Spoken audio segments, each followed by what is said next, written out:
Assalamualaikum warahmatullahi wabarakatuh. Perkenalkan, nama saya Safira Alpina, nomor NIM 2014 1401 49, mahasiswa IAIN Palangkaraya, Prodi Akuntansi Syariah, Fakultas Ekonomi dan Bisnis Islam. Pada kesempatan kali ini, saya akan menjelaskan mengenai akad musyarakah dan implementasinya dalam lembaga keuangan syariah.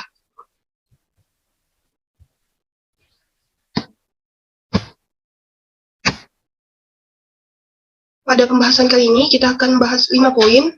Yang pertama yaitu pengertian akad musyarakah, yang kedua yaitu dasar hukum akad musyarakah, yang ketiga rukun dan syarat akad musyarakah, yang keempat yaitu aplikasi akad musyarakah dalam lembaga keuangan syariah, yang kelima yaitu hikmah dan mengetahui berakhirnya akad musyarakah.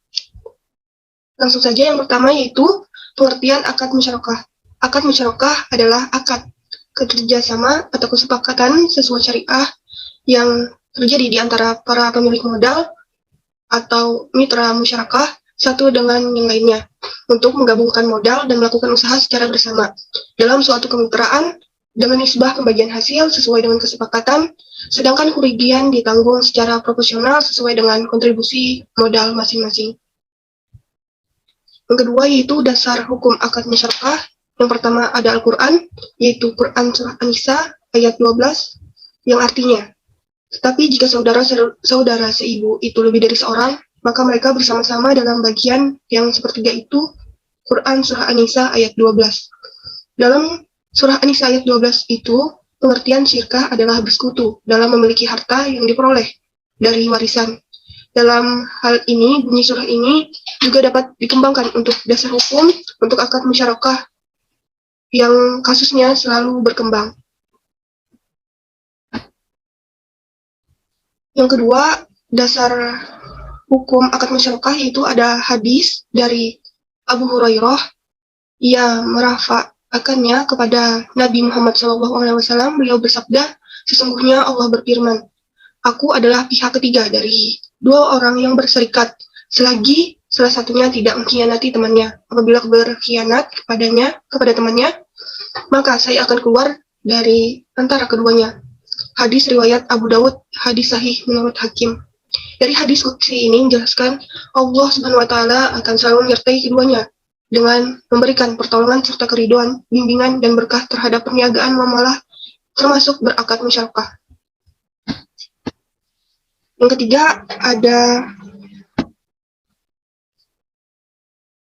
ijma. Ibnu Qudamah dalam kitab Al-Mughni telah berkata, kaum muslimin telah berkonsentrasi terhadap pengesahan musyarakah secara global, walaupun terdapat perbedaan pendapat mengenai beberapa elemen darinya. Yang keempat yaitu ada fatwa DSN MUI nomor 08-DSN-MUI-2000 tentang pembiayaan musyarakah. Selanjutnya, yang ketiga yaitu rukun dan syarat akad musyarakah. Rukun akad musyarakah yang pertama yaitu sigat atau ijab dan kabul. Yang kedua yaitu al-aqidain atau subjek akad. Yang ketiga maqud alaih atau objek akad. Selanjutnya itu syarat musyarakah. Yang pertama yaitu sesuatu yang berangkaian dengan semua bentuk musyarakah, baik yang berserta harta maupun dengan yang lain, haruslah sesuai dengan syara atau syariat Islam. Yang kedua yaitu sesuatu yang berkaitan dengan syirkah mal atau syirkah harta, yaitu dalam bentuk alat pembayaran atau nukut seperti rial dan rupiah.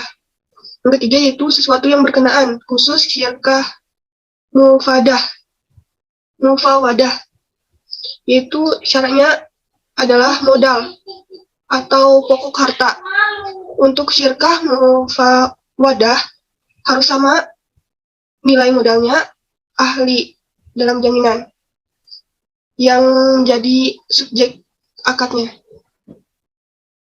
Selanjutnya yaitu adapun syarat-syarat yang berkaitan khusus dengan syirkah iman dengan orang yang melakukan akad ialah merdeka, balik dan berakal atau pintar.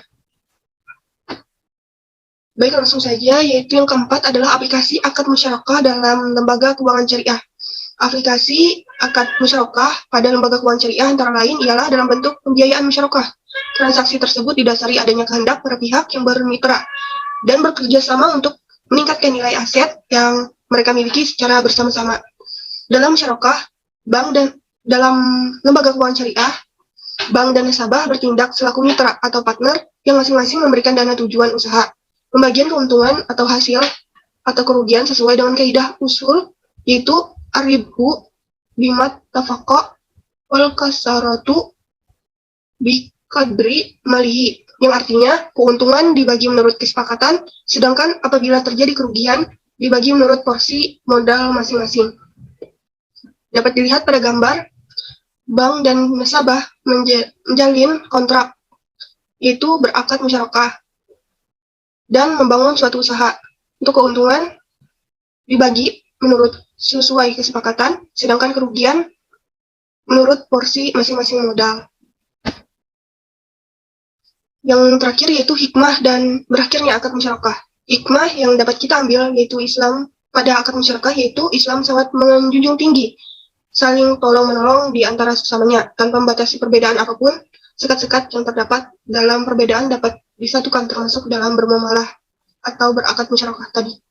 Menumbuh kembangkan kepercayaan antara partner bermitra, yaitu memberikan modal dan membangun usaha bersama.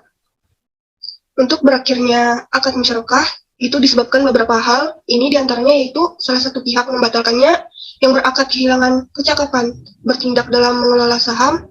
Yang selanjutnya itu salah satu dari serikat kerjasama atau kemitraan meninggal dunia, kecuali ahli warisnya meminta dilanjutkan untuk tetap berakad musyarakah.